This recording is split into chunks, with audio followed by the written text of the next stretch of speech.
Nikola Jokic is an exciting young star for the Denver Nuggets, and I really hope that his 30-second segment in the beginning here is going to get me some views, because we are not going to be talking about young stars in today's video. Nikola Jokic, Porzingis, Karl Anthony Towns, Andrew Wiggins, Devin Booker. We're not really going to be talking about those guys too much. We're going to be talking about each team's top prospect, who is a young player who has some potential, but hasn't really taken off just yet, or they're starting to show the signs, but they haven't made the huge jump. And we're going to get started with the Philadelphia 76ers, Dario Saric. He has all the potential in the world to be the much better looking Ryan Anderson, who can potentially dribble. And I think that's worth being excited over, given everything else that's going on in Philadelphia with Joel Embiid and eventually Ben Simmons and all that good stuff. The next one is Thon Maker, and there's one person who watches my videos where whenever I do a video on the Bucks, they want to say, "You didn't even talk about Thon Maker," even though I always mention him in the very last sentence of a video. I recognize Maker's potential in terms of athleticism, defense, and ability to shoot.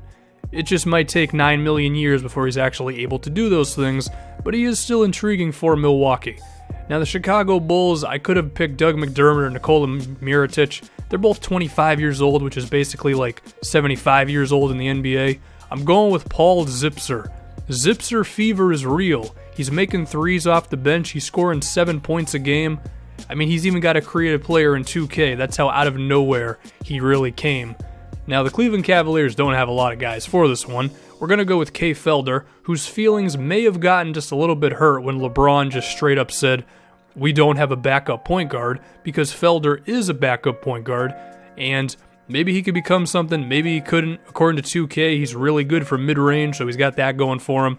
For the Celtics, that's Jaylen Brown, who seems like an athlete who can just run up and down the floor and do a lot of good things in the process. The question is, can the rest of his game catch up? The ball handling, the defense, the outside shooting? I don't know, but he looks exciting so far. Now, the Los Angeles Clippers, who have pretty much one guy who's actually qualified for this thing, Diamond Stone, which has to be the best name in the NBA. I mean, kudos to his parents for recognizing the last name and seeing the opportunity they had and just knocking it out of the park with giving him the first name of Diamond. That's very damn impressive from them, so shout out to his parents. Now, if you go on YouTube and look up Andrew Harrison of the Memphis Grizzlies, or at one time of the Kentucky Wildcats, his opinion on Frank Kaminsky after losing the national title game to him, it's pretty damn funny. He's also got some good size at the point guard position, seems like a defender, as well as a natural playmaker. He just has to work on getting the ball to go in the actual basket. Taurean Prince of the Atlanta Hawks. He seems like he can be a 3-and-D player, which Atlanta is definitely looking for. They need help on the wings. For some reason, they want to trade away Tim Hardaway Jr., even though he's the next Michael Jordan. Seems like Taurean Prince is going to get the opportunity to fill that spot. For the Miami Heat, I'm still going to go Justice Winslow here. He made a nice leap in his second season with his ball handling and his playmaking to go along with his awesome defense. But given how far along he still is when it comes to scoring and shooting, I feel like he still qualifies for this one, or he doesn't, I don't know. And I'm going to go with Michael Kidd-Gilchrist for the Hornets because he's only 23 years old. I don't think we have to slam the book just yet on him being the worst offensive player in the history of the NBA. I hope not, because everything else is great. The athleticism, the defense, where he's one of the best in the league, the rebounding. I hope MKG gets that jumper. Now there's Dante Exum, or Ixum, as he would say it, as he had that one commercial. He's Australian, so, you know, Australians have accents. Shout out to him and Ben Simmons. He got injured, and he's slowly working his way back. Hopefully he can be a nice combo guard for the Utah Jazz. Willie Cauley-Stein, who, if you go back like 3 months on my Twitter, which I don't expect you to do, he has this one really bad moment where he just looks like a fourth grader trying to finish a layup against Dwight Howard. He's actually shooting 67% at the basket, and he still has the potential when it comes to defense. So I gotta give it to Willie for the Sacramento Kings. Now with the Knicks, holy hell, Willie Hernan-Gomez. Where the hell did this dude come from? The craftiness that this guy has when it comes to finishing around the rim on top of his size and rebounding. Why the hell is he not already starting for the New York Knicks? Come on, man. Now, I've been riding the Brandon Ingram train for quite a while now. Look, the assists are there, the defense is there, the rebounding is there. He just got to start putting the ball in the damn basket, which I assume is going to start happening, and then he's going to be fine.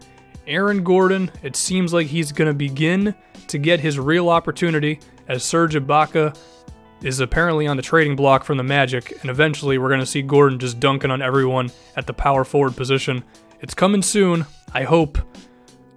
Dorian Finney-Smith, which is kind of a silly name, but it's also a really good name at the same time. The question with him is the offense, because the defense, as well as the hustle, is very good, and Rick Carlisle is giving him consistent minutes as a rookie, so I have to assume that that is a good sign. Now for the Brooklyn Nets, funny enough, they started the season 4-5, and now they're like 4-40 or something. They're really bad, which we kind of all expected. Rondae Hollis-Jefferson, who is similar to Michael Kidd-Gilchrist, has a really long last name and is athletic and can't shoot, which I think means something, but it probably doesn't. The Denver Nuggets, I have no idea who to pick here. It's at the shooting guard position. There is Gary Harris, whose defense as well as shot creation continues to improve. But then there's Jamal Murray, who seems like he could be a big-time scorer, but then he sucked for the last 2 months. Do you go with the guarantee with Harris or the potential with Jamal Murray? I don't know. Now, in the case of Glenn Robinson, we're not going to give this to Miles Turner because Turner's a bit more established. With Robinson, there's a little bit more of the unknown there. He's got the defense, he's got the three-point shooting, and I have to love him because he replaced Monte Ellis, who was like the worst player in the NBA this season. The New Orleans Pelicans seem to be figuring things out a little bit more as they moved Anthony Davis to the center position. Seems like Buddy Hield's shooting is just going to keep on keeping on, as it seems like he got tired of missing, so then he went into the real-life settings and just jacked his sliders all the way up. The dude can't miss at this point. Stanley Johnson of the Detroit Pistons had a very intriguing rookie season as a defensive player and just a dude who seems like he can be really versatile on that side of the floor. Then this year comes up and his offense kind of fell off a cliff, but he's been getting it together a bit more lately, and the potential is still very high with him. A similar player, Norman Powell, who is probably going to end up being my favorite player in the NBA, given that he's basically Courtney Lee 2.0, and Courtney Lee is basically my best friend, so hopefully Norman can do something. I don't even know why I used this clip because he just let Reggie Jackson walk by him for defense, but he's good at defense, trust me on this one. Montrezl Harrell is going to be the one for the Rockets. I considered him or Sam Decker. The reason I'm going with Harrell is they gave him some significant minutes with Clint Capella out, and he was able to hold the ship up pretty well as an energy guy and an inside scorer for them. Now, I have no idea how to pronounce Murray's name on the Spurs. Is it DeJounte Murray, Dejounte Murray? I don't know. He's had like 5 good games this season, and everybody's crowning him the next like George Gervin of the Spurs. He does seem to have some nice potential as a scorer, though. Will Pop actually give him the minutes? I don't know, but it seems like he does deserve them. The Phoenix Suns have a young team overall. Got to give this to Marquise Chriss. He's 19 years old. He's very athletic. He's shown signs as a shooter. He should be pretty good. Now, Sabonis of Oklahoma City seems like he can be a beautiful stretch 4 and a shooter overall. His outside shot has been a little inconsistent this season, but I think he has shown the foundation of someone who can be a real option offensively for OKC. Chris Dunn of the Minnesota Timberwolves. I'm really hoping that he can be the missing piece for them, as the T-Wolves have had questions about their effort and defense this season. Maybe he can be the guy who can kind of jumpstart the whole thing. Maybe not. The Portland Trailblazers gave like $95 million to Evan Turner as well as Allen Crabbe, and Mo Harkless took over the starting spot anyway, as a guy who can score on the low block, shoot some three-pointers, be an athlete, and then be very good when it comes to the defensive side of the floor. And he's like, 23 years old? He's got a lot of room to improve. Patrick McCaw, who was heralded by a lot of people in the preseason, seems like he could be a nice backup shooting guard for the Golden State Warriors. Not this season because he's thin as hell, but in the future, he could definitely do something. I think I voice cracked a little bit there. And then Kelly Oubre of the Washington Wizards to round it out.